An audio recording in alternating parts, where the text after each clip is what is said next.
우리가 지난주에 나누었던 이야기를 잠깐 언급하고 넘어가자면, 하나님께서는 하나님의 백성들이 하나님의 나라를 상속받게 하시려고 저와 여러분을 하나님의 형상대로 만드셨다는 것입니다. 그런데 이 하나님은요, 완전한 공동체로 존재하십니다. 이 공동체는 하나님의 존재 방식입니다. 그래서 하나님의 형상대로 만드셨다는 말은 우리를 하나님과 교제하고 또 성도와 성도가 서로 교제하게 하려고 공동체를 만드셨다는 것입니다. 우리가 그렇게 공동체를 이루어서 하나님과 교제하고 또 서로 교제하는 그런 공동체가 될 때 장차 임하게 될 영원한 하나님의 나라를 상속받게 될 뿐만 아니라 이 땅에서도 하나님의 나라를 이루어 갈 수 있게 되는 것이죠. 자, 이를 통해서 우리가 알 수 있는 것은 뭐냐면, 이 하나님이 세우신 교회, 또 하나님이 설계하시고 디자인하신 교회의 핵심은 사귐이라는 것입니다. 헬라어로는 코이노니아라고도 하는데요. 여러분, 하나님이 지으신 교회의 핵심이 사귐이라는 거 저와 여러분이 기억하셔야 합니다. 먼저는 하나님과의 사귐입니다. 로마서 5장 1절을 보면요, 그러므로 우리가 믿음으로 의롭다 하심을 받았으니 우리 주 예수 그리스도로 말미암아 하나님과 화평을 누리자. 여러분, 교회의 기초 중의 기초는 하나님과의 사귐입니다. 고린도전서 1장 9절에서도 너희를 불러 그의 아들 예수 그리스도 우리 주와 더불어 교제하게 하시는 하나님이라고 사도 바울은 소개합니다. 여러분, 그래서 교회는요, 먼저는 성도와 하나님이 사귐이 있는 곳입니다. 또한 성도와 성도의 사귐입니다. 에베소서 2장 21절을 보면 교회가 무엇인지, 교회가 어떻게 구성되는지를 명확하게 소개합니다. 그의 안에서 건물마다 서로 연결하여 주 안에서 성전이 되어가고, 저와 여러분이 어떻게 교회가 되어가는 겁니까? 하나님이 임재하시는 성전이 어떻게 되어가는 겁니까? 건물마다 서로 연결이 되어야 주님이 임재하시는 교회가 되는 겁니다. 여기서 건물은 성도 한 사람 한 사람을 의미하는데요, 성도 한 사람 한 사람이 서로가 연결될 때, 다시 말하면 성도와 성도 사이에 온전한 사귐이 있을 때 바로 그 교회는 하나님이 임재하시는 성전이 된다는 겁니다. 에베소서 4장 16절에도 동일한 의미의 말씀을 하시는데요, 그에게서 온 몸이 각 마디를 통하여 도움을 받음으로 연결되고 결합되어, 그는 예수 그리스도를 말씀하시고요, 온 몸은 주님의 몸된 교회를 말합니다. 각 마디는 바로 성도 한 사람 한 사람을 의미하는 거예요. 성도 한 사람 한 사람이 도움을 받아 서로 연결되고 결합될 때, 성도와 성도가 온전한 사귐이 있을 때 보시면 무슨 일이 일어납니까? 각 지체의 분량대로 역사하여 그 몸을 자라게 하며 사랑 안에서 스스로 세우느니라. 비로소 그 교회가 주님의 온전한 몸된 교회로 세워지게 된다는 것입니다. 이렇게 교회가 하나님과 사귐이 있고 또 성도와 성도가 서로 사귐이 있을 때 그 교회가 주님이 온전하게 임하시는 성전이 되는 것입니다. 주님의 몸된 교회가 그렇게 건강하게 세워져 가는 것입니다. 그리고 그렇게 건강하게 세워진 교회가 이제는 세상과 하나님을 화목하게 하는 그리스도의 사절이라고 하는 교회의 사명을 온전히 감당하게 되는 겁니다. 여러분, 교회가 건강하게 세워져야 세상과 하나님도 화목할 수 있게 되는 겁니다. 교회가 교회되지 못하니까 여러분, 세상과 하나님 사이가 멀어지는 겁니다. 여러분, 저와 여러분이 꼭 기억하셔야 합니다. 교회가 손가락질 당하고 교회가 욕을 얻어먹을수록, 교회가 세상의 비난의 대상이 될수록 세상과 하나님 사이의 거리가 멀어지는 거예요. 그래서 고린도후서 5장 18절에서 20절을 보면 이 모든 것은 하나님에게서 났습니다. 하나님께서는 그리스도를 내세우셔서 우리를 자기와 화목하게 하시고 또 우리에게 화해의 직분을 맡겨주셨습니다. 우리에게 화해의 직분을 맡겨주셨어요. 근데 이 화해의 직분이 누구와 누구를 화해시키는 직분일까요? 곧 하나님께서 사람들의 죄가를 따지지 않으시고 화해의 말씀을 우리에게 맡겨주심으로써 세상을 그리스도 안에서 자기와 화해하게 하신 것입니다. 우리에게 이 화해의 직분을 맡겨주신 것은 그리스도 안에서 세상과 하나님을 화해시키게 하시려고 이 화해의 직분을 맡겨주셨다는 거예요. 그러므로 우리는 그리스도의 사절입니다. 하나님께서는 우리를 시켜서 여러분에게 권고하십니다. 우리는 그리스도를 대리하여 간청합니다. 여러분은 하나님과 화해하십시오. 사도 바울이 이 그리스도의 사절의 직분을 가지고 세상과 하나님 사이를 화해시키는 이 사명을 이 고린도 교회 성도들에게 이야기하는 겁니다. 하나님과 화해하십시오.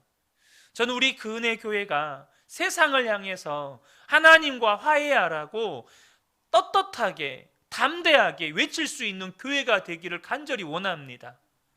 우리가 하나님과 화해하십시오라고 말했는데 너희들이나 똑바로 예수 믿어라 이렇게 손가락질 당하면 여러분 그것은 얼마나 하나님의 얼굴에 먹칠을 하는 겁니까?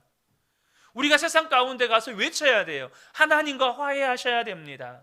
예수 믿으셔야 합니다. 여러분 저와 여러분이 외쳐야 됩니다. 그런데 그렇게 외치는 우리들을 향해서 당신들이나 똑바로 믿으세요. 당신들처럼 예수 믿으려면 차라리 안 믿고 말겠습니다. 이게 얼마나 부끄러운 일입니까? 우리 교회가 건강하게 세워져야 할 이유가 여기에 있는 겁니다. 여러분 그런데 이러한 사귐이 온전히 이루어지는 기초 공동체가 바로 순이라고 하는 겁니다. 여러분 이 순이라고 하는 거 최초로 우리 교회에서는 순이라고 부르지만 아마 우리 많은 또 부성도님들에게는 구역이라고 하는 이름이 더 익숙하실지도 모르겠습니다. 이 구역이라고 하는 것이 전 세계 교회에 소개될 때 제가 지난주에 말씀드렸던 것처럼 셀이라고 하는 단어로 번역이 되어서 소개가 됐습니다. 세포라는 뜻이죠. 여러분 세포 하나하나가 건강해야 몸이 건강합니다. 그렇죠?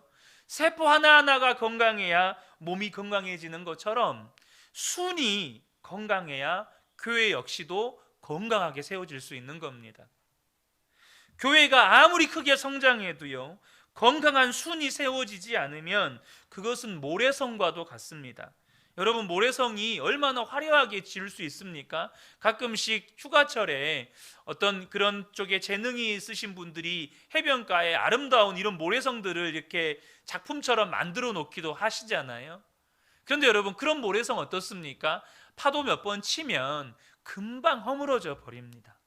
왜요? 모래는 접착력이 없어서 서로가 서로를 굳게 붙잡아 주지를 못하기 때문이죠.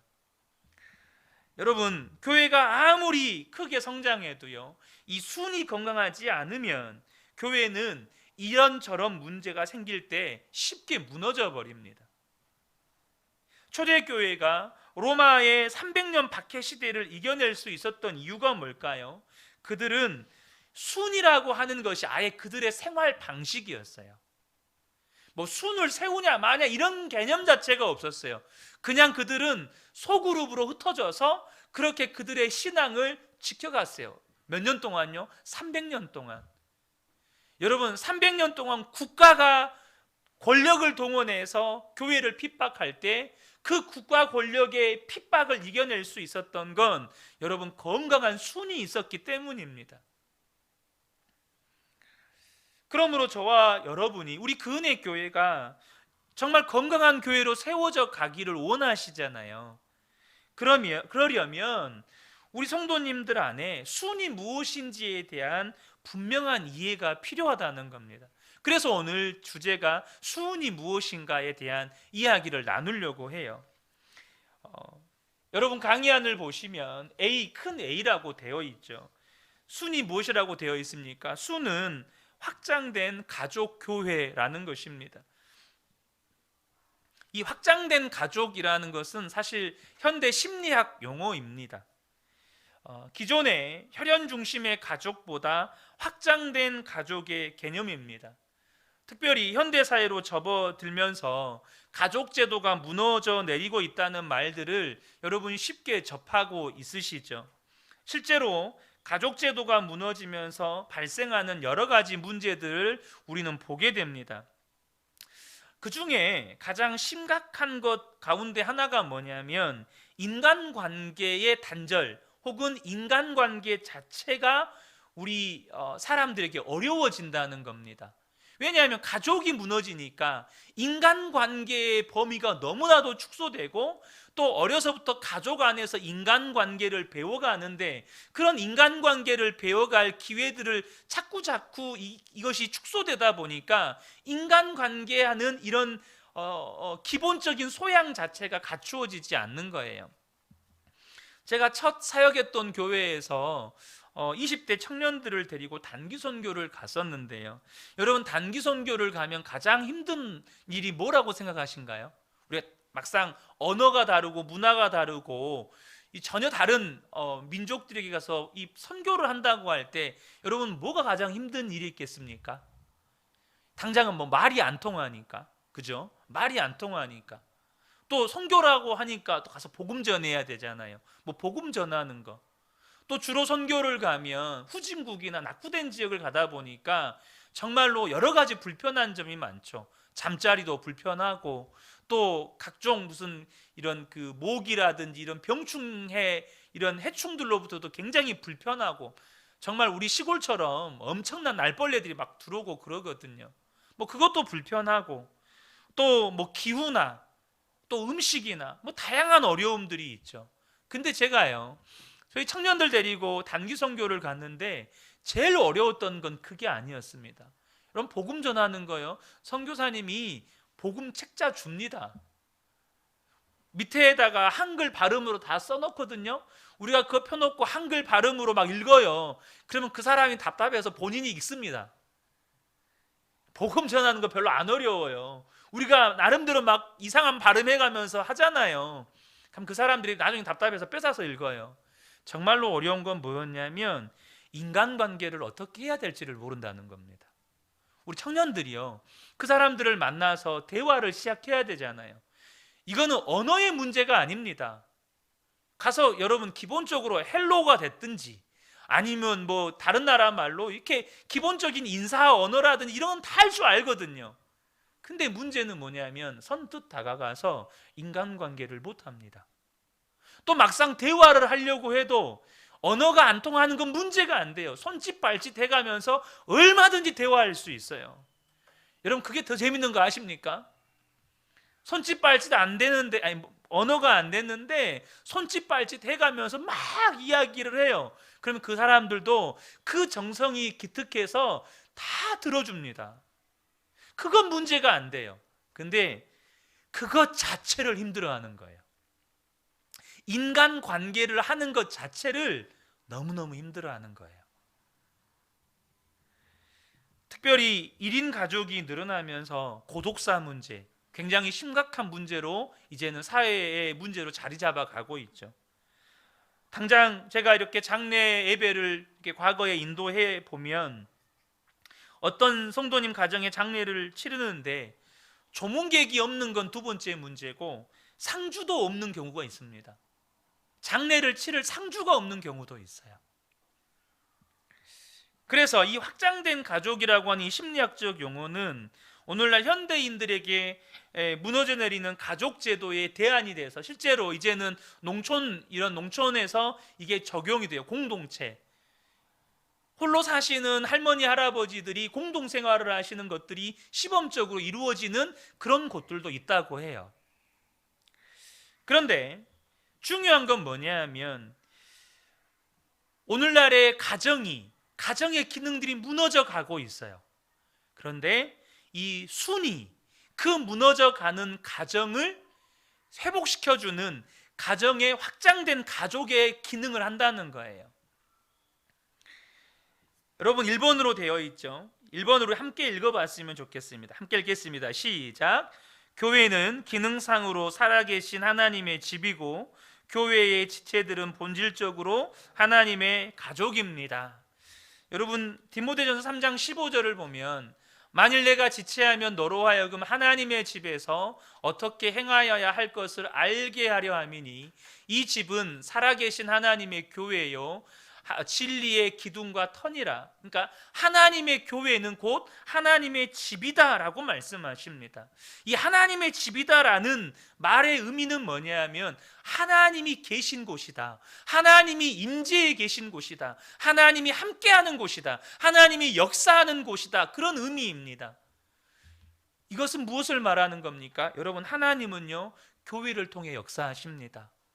하나님은 교회를 통해 당신의 영광을 나타내세요. 그런데 중요한 사실은 이 교회로 부름받은 성도들, 우리 성도님들 한 분 한 분, 저와 여러분이 하나님의 자녀라는 거예요. 그 말은 그리스도 안에서 한 형제라는 겁니다.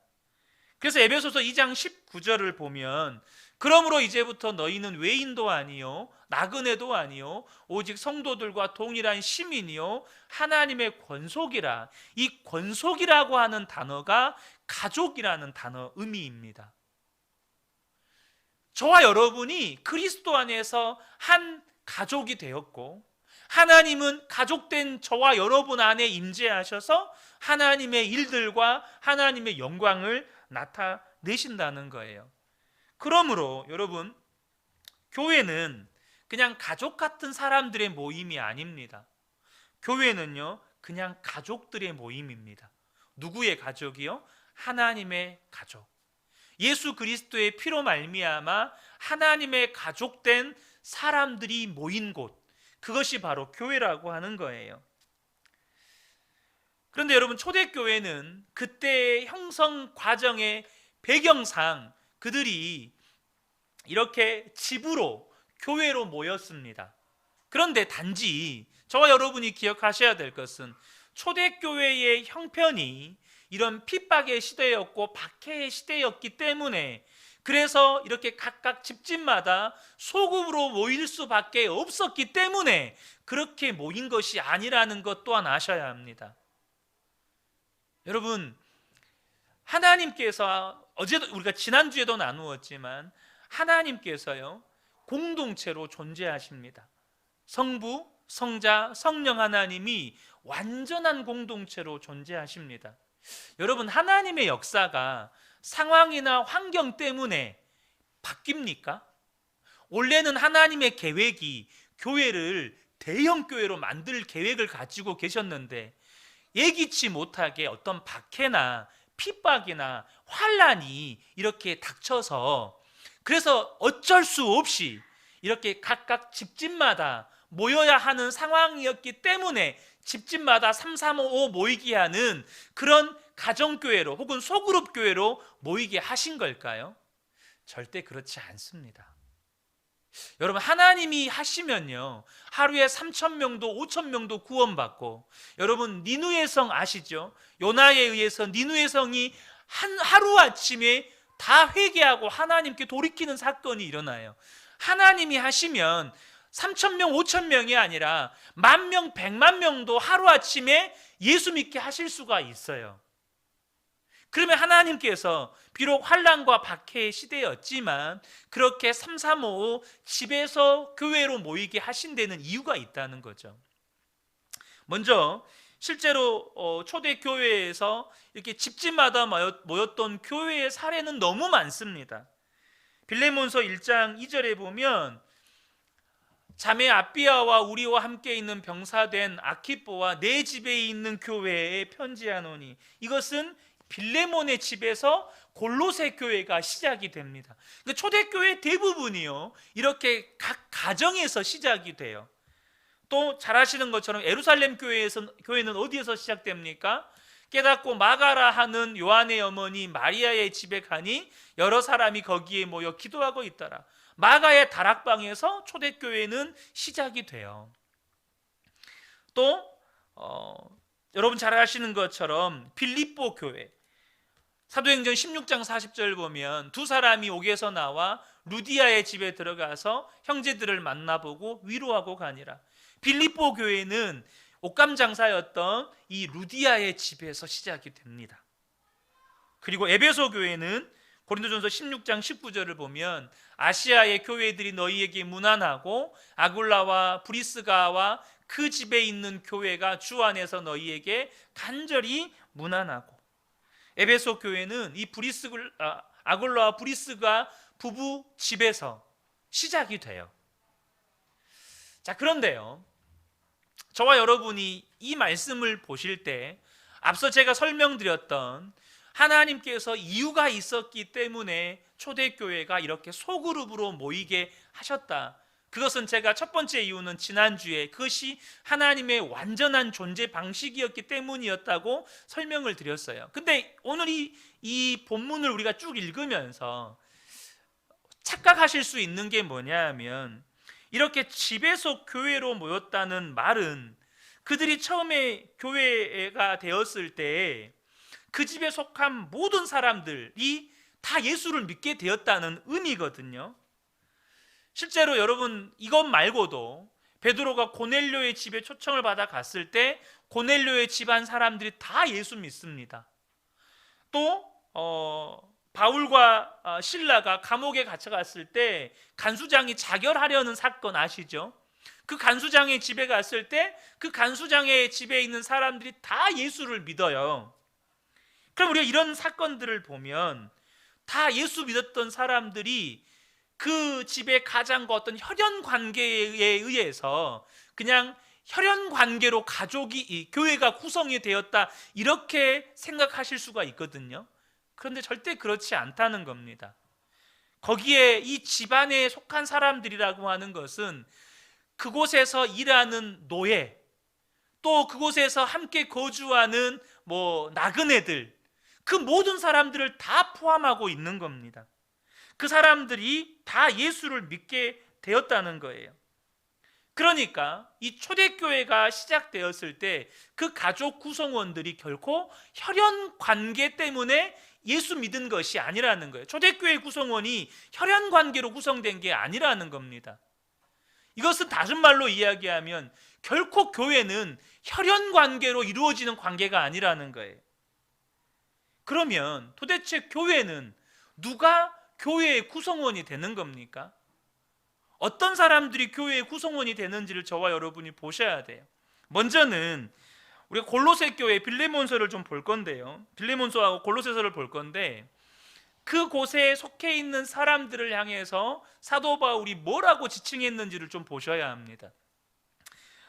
빌레몬서 1장 1절과 2절을 보면 그리스도 예수를 위하여 갇힌 자 된 바울과 및 형제 디모데는 우리의 사랑받는 자요 동역자인 빌레몬과 자매 아비어와 우리와 함께 병사된 아키뽀와 내 집에 있는 교회에 편지하노니. 지금 이 빌레몬과 아비아는 부부관계고 그 아키뽀는 이 빌레몬의 아들입니다. 근데 그들을 향하여서 뭐라고 이야기합니까? 동역자고 병사다. 하나님의 동역자고 그리스도의 병사다라고 표현을 합니다. 또 골로새서 4장 17절을 보면 아키뽀에게 이르기를 주 안에서 받은 직분을 삼가 이루라고 하라. 이 아키뽀는 나중에 골로새 교회를 섬기는 지도자가 되거든요. 주 안에서 받은 직분이 있다는 거예요. 또 1장 7절을 보면 이와 같이 우리와 함께 종된 사랑하는 에바브라에게 너희가 배웠나니 그는 너희를 위한 그리스도의 신실한 일꾼이다. 그러니까 사도 바울은 이 빌레몬의 집에 모인 이 성도들을 향해서 동역자요, 병사요, 또 직분을 받은 자요, 그리스도의 종이요, 그리스도의 신실한 일꾼이라고 표현을 하고 있어요. 이 말은 누가 그리스도 안에서 하나님의 가족인지를 보여주고 있습니다. 여러분, 누가 하나님의 가족입니까? 우리 마가복음 3장 35절의 말씀을 우리 함께 읽었으면 좋겠습니다. 이것은 예수님께서 제자들에게 해주신 말씀입니다. 우리 함께 읽겠습니다. 누구든지 하나님의 뜻대로 행하는 자가 내 형제요 자매요 어머니이니라. 아멘. 누가 하나님의 가족입니까? 여러분, 저와 여러분이 꼭 기억하셔야 합니다. 그리스도 안에서 예수 그리스도를 주와 하나님으로 고백한 믿는 자들이 바로 하나님의 가족이라는 거예요. 그리고 그 사람들은 바로 하나님의 뜻대로 행하는 자라는 거예요.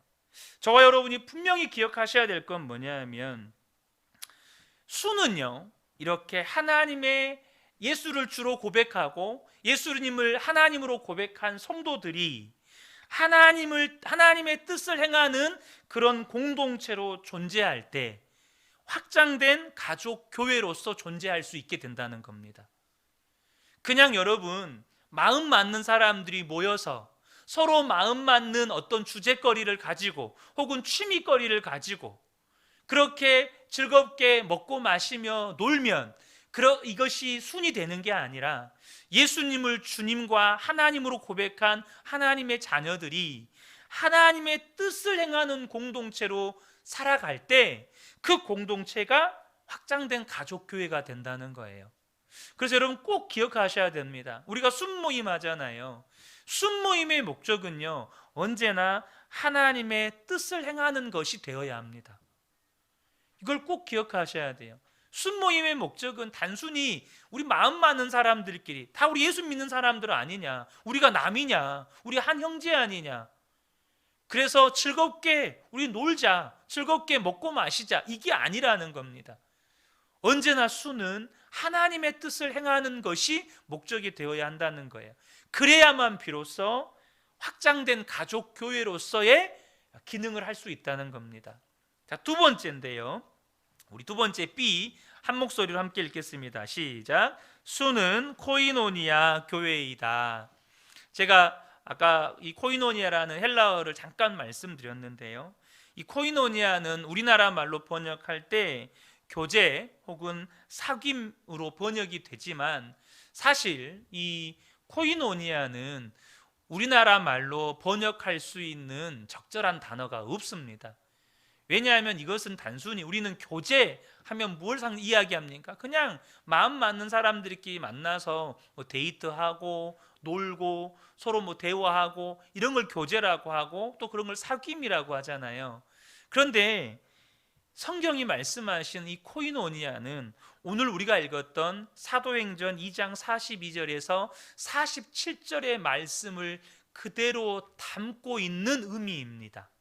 그래서 이 시간에 이것은 제가 물론 이 말씀의 의미들을 여러분 다 알고 계시겠지만, 이 코이노니아가 실천되는 모습들이 이 초대교회 안에 그대로 담겨져 있습니다.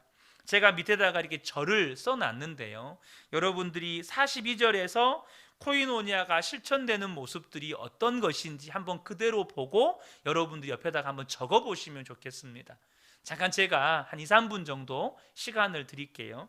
42절에 이 초대교회 안에서 코이노니아가 실천된 모습이 어떤 모습인지, 또 44절에 초대교회에서 코이노니아가 실천된 모습이 어떤 모습인지, 각 기록된 절에 여러분들이 한번 여러분 스스로가 한번 기록해 보시면 좋겠습니다.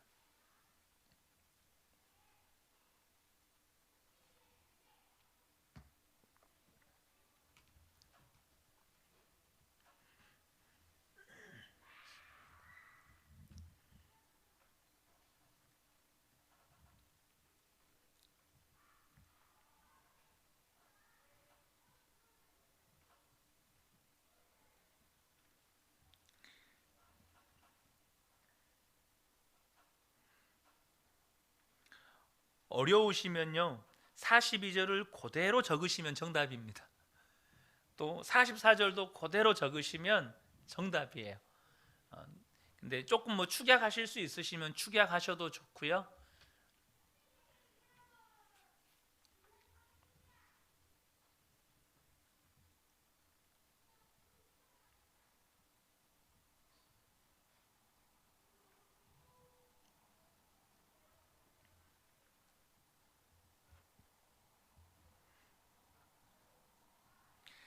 42절부터 함께 한번 살펴보도록 하겠습니다. 교회 안에, 특별히 순 안에 코이노니아는 이렇게 실천이 되어져야 합니다. 42절을 보면 먼저 여러분 코이노니아는요 기준이 있습니다. 그냥 내가 하고 싶다고 또 내 마음에 어떤 소위 말해서 필이 꽂혔다고 그렇게 하는 게 아니고요. 언제나 코이노니아의 기준은 하나님의 말씀입니다. 그래서 사도의 가르침이 있었습니다. 사도의 가르침을 받아 뭘 한 겁니까? 서로 교제하고 음식을 먹고 또 기도하기를 힘썼습니다. 그런데 여기서 떡을 뗐다는 말은 정확한 의미는 성찬입니다. 그리고 44절을 보면 믿는 사람들이 다 함께 있어 모든 물건을 서로 통용했대요. 그러니까 내가 이 물건이 필요한데 그게 나에게 없는데 옆에 있는 성도에게 있어요. 그 성도가 그것이 필요한 성도에게 자기의 물건을 자기 것이라고 여기지 않고 성도의 필요를 채워주는 일들을 했다는 겁니다.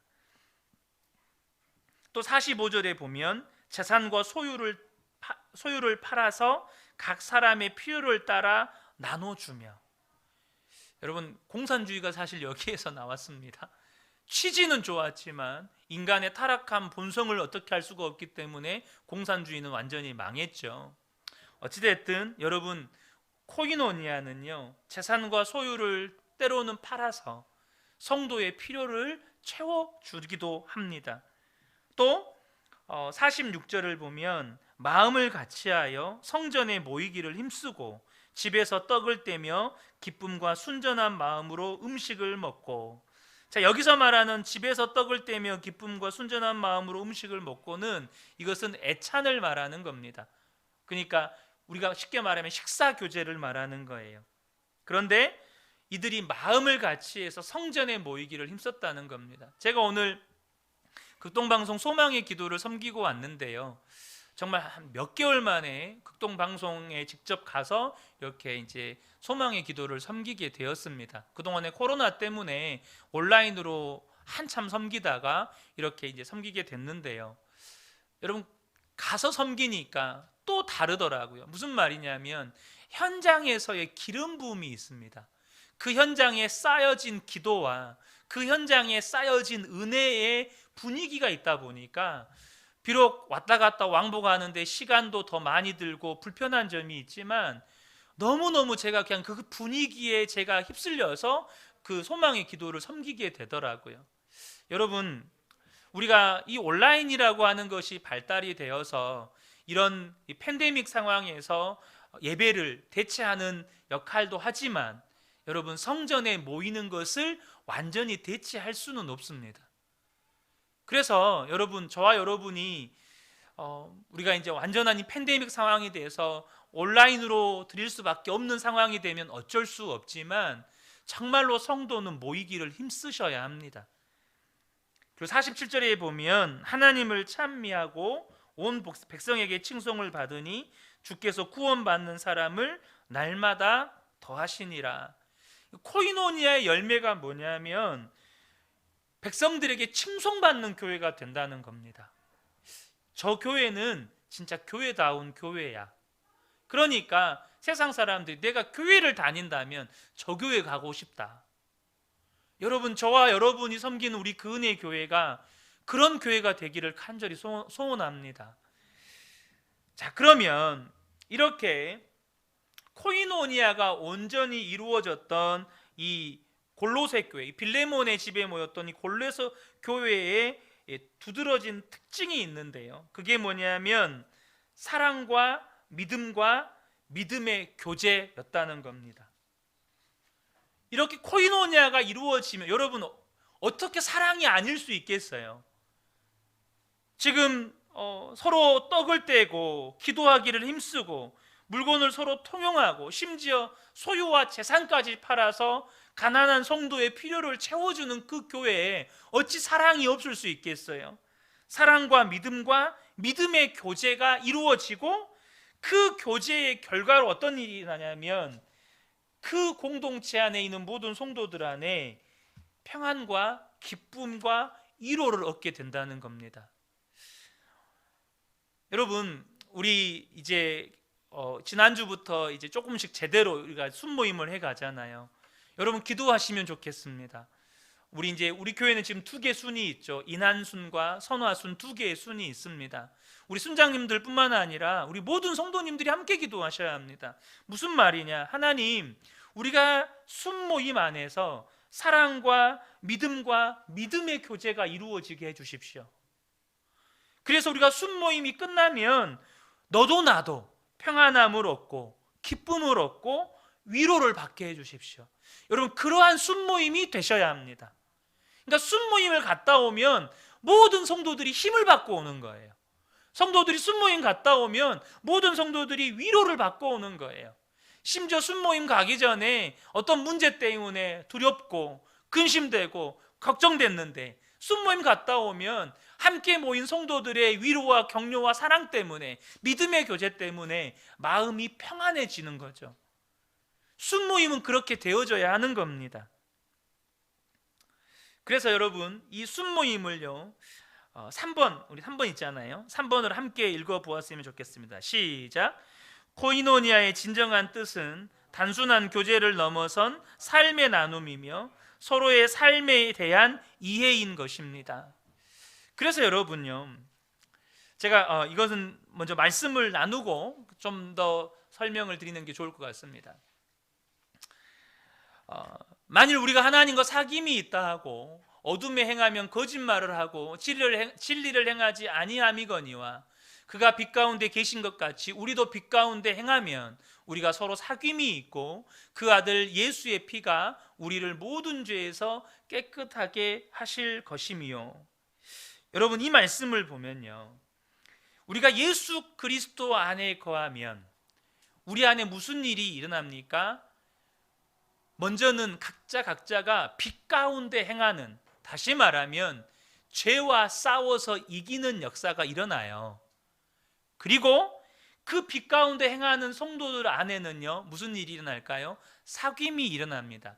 그런데 여기서 말하는 이 사귐은 뭐냐면 삶의 오픈입니다. 내가 빛 가운데 행함으로, 죄와 싸워서 승리함으로 겪었던 삶의 은혜들을 서로가 나누는 거예요. 근데 중요한 것은 그 삶에서 때로는 죄에 무너지기도 하잖아요. 때로는 죄에 넘어지기도 하잖아요. 그것까지도 빛 가운데 나누는 것을 빛 가운데 행하는 것이라고 말씀하는 겁니다. 여러분, 빛 가운데 행한다는 것은 감출 것이 없다는 말입니다. 여러분, 빛 가운데 무엇을 감춥니까? 빛 가운데 행한다는 건 감출 것이 없는 삶을 말하는 거예요. 그래서 여러분, 그러면 순에서 모든 걸 다 나누어야 합니까? 꼭 그렇지는 않습니다. 예를 들면 가족 간에 있는 내밀한 일들, 부부관계에서 또 친척들과의 관계에서 아직 가족들만 알아야 될 그런 일들이 있잖아요. 그런 것까지 다 시실콜콜하게 오픈하라는 것은 아닙니다. 그런데 여러분, 저와 여러분이 꼭 한 가지는 생각해 보셔야 할 것이요, 여러분이 끊임없이 순에서 오픈하려고 하나님 앞에 은혜를 구하고 노력하셔야 될 것은 죄의 영역입니다. 죄의 영역에서만큼은 끊임없이 여러분들이 빛 가운데 드러내셔야 합니다. 특별히 여러분, 순은요 세상에서 가장 안전한 공동체가 되어야 합니다. 무슨 말이냐? 어떤 죄를 오픈해도 결코 정죄함을 받지 않는 그런 공동체가 되어야 한다는 겁니다.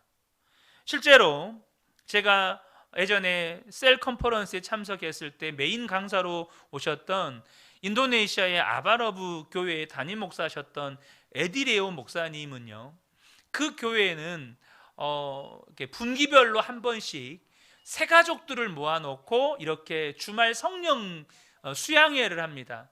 이 주말 성령 수양회를 하는데요, 이 성령 수양회를 할 때 새 가족들이기 때문에 아직 예수를 제대로 믿지 않은 분들도 정말 많아요. 그럼 거기에는 귀신 들린 사람들부터 시작해서 알코올 중독, 마약 중독부터 각종 중독, 또 불륜, 이혼, 온갖 죄들을 그대로 가지고 나오신 분들이 엄청 많대요. 그리고 그분들이 거기에서 그 모든 죄에 대해서 다룸을 받습니다. 정말 귀신이 떠나가는 것은 예산일이고요. 그런 모든 죄들이 까발려지면서 거기서 정말 뒹굴고 난리가 납니다. 중요한 것은 그 모든 2박 3일의 주말 수양회, 이런 수양회가 끝나면 마지막 시간에 한 사람씩, 모든 사람이 다 하지는 못하는데요, 앞에 나와서 간증하는 시간이 있습니다. 그 간증하는 시간에 사람들이 나와서 꼭 고백하는 게 뭐냐면 자신의 죄를 고백하는 겁니다. 예를 들면은 겉으로 보기에는 정말로 멀쩡한 가장이에요.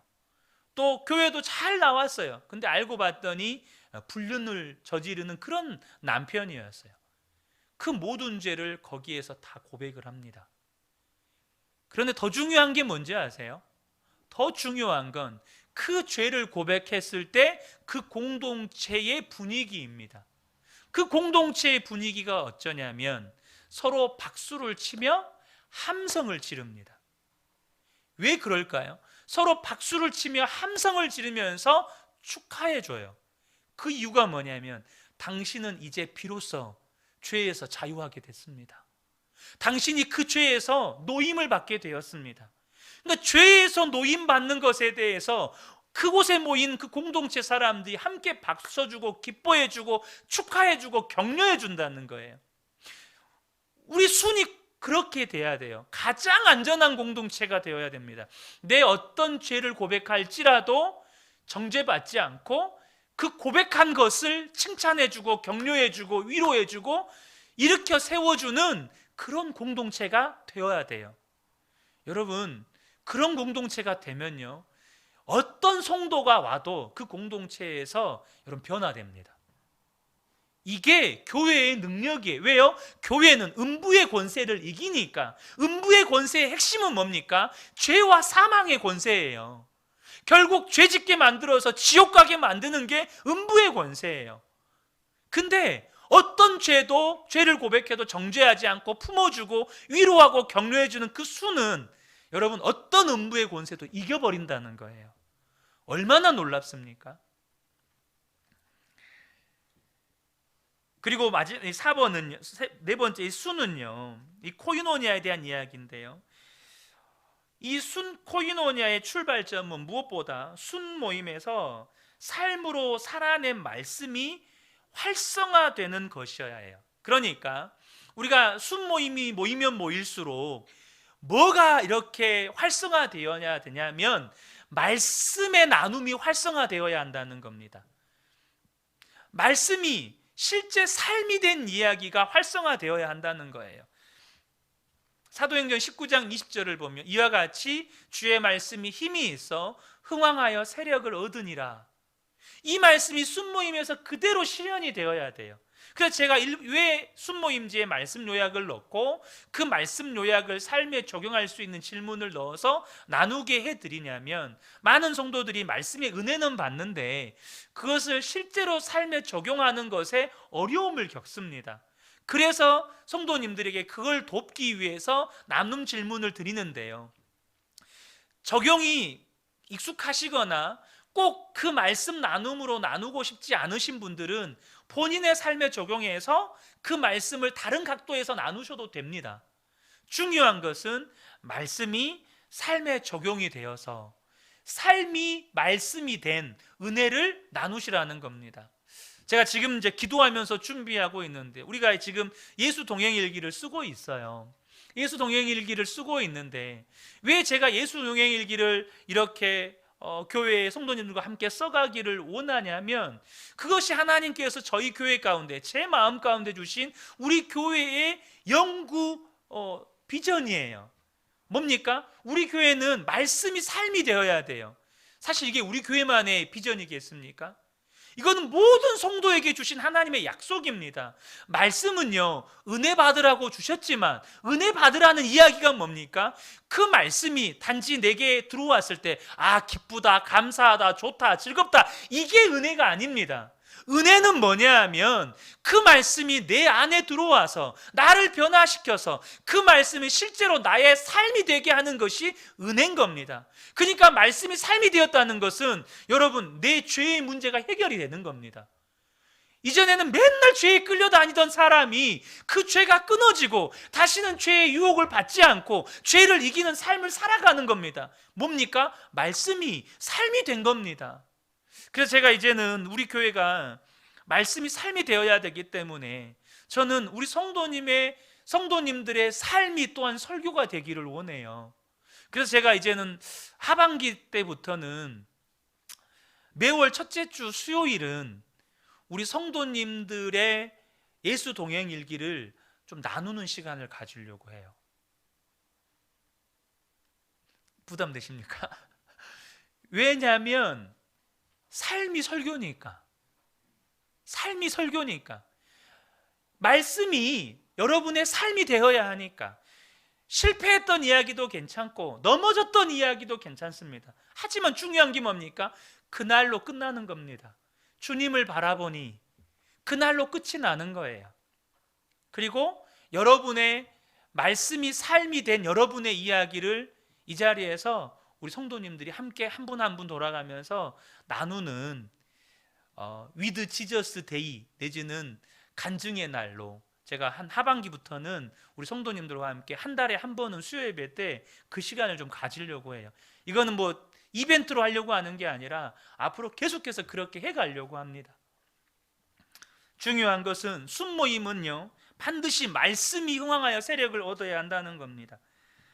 마지막으로 진정한 코이노니아가 일어나고 있는 교회는 모이기를 패하지 말아야 하고 모일 때마다 사랑과 선행을 격려하는 모습이 있어야 한다는 겁니다. 우리 마지막으로 히브리서 10장 24절 25절 함께 읽겠습니다. 서로 돌아보아 사랑과 선행을 격려하며 모이기를 패하는 어떤 사람들의 습관과 같이 하지 말고 오직 권하여 그날이 가까움을 볼수록 더욱 그리하자. 아멘. 이 순모임 안에 성도님들이 정말 모이기를 힘쓰셔야 돼요. 모이기를 패하는 건 여러분 사단의 역사입니다. 모이기를 힘쓰셔야 돼요. 그리고 그 안에서는 언제나 사랑과 선행을 격려하는 일이 있으셔야 합니다. 실패해도 위로해주고 넘어져도 일으켜 세워주고 끊임없이 포기해도 다시금 믿음으로 도전하라고 서로가 격려해주고, 그래서 순모임이 있을 때마다 성도님들이 힘을 얻고 오는 역사가 있어야 한다는 겁니다. 사랑하는 성도 여러분, 꼭 기억하셨으면 좋겠습니다. 순이 무엇인지 저와 여러분이 이제부터는 이해하고 순모임에 참여하시게 된다면 아마 여러분들의 순모임이, 저와 여러분의 순모임이 더욱더 은혜가 충만한 순모임이 될 거라고 믿습니다. 이 은혜가 우리 모든 성도님들에게 충만하게 임하시기를 예수님의 이름으로 축복합니다. 아멘.